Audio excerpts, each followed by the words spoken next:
Pa, taga nangutana, kumusta naman ka karon? Unsa man ang mga benepisyo nga imong nadawat sa government? Ang benepisyo nga akong nadawat, kining duha ka anak nako nga nahimo ng army, usa ka na, kay dili masundalo kung wala tabangi sa mga opisyal sa ato ang military o sa atong gobyerno.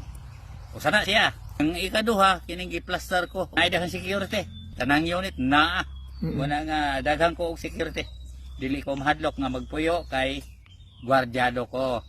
Mada nga ang rebelde maglisod sila pag dikit sa ako kay na ako'y daghang mga security mo nay klaro mo nay tinuod.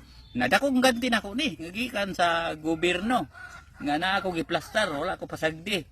Nag-uma ko, namoy ko hayupan, nananom ko kasi klase. Unsa man imong gipangtanom karon? Ay naay mais, naay magulay.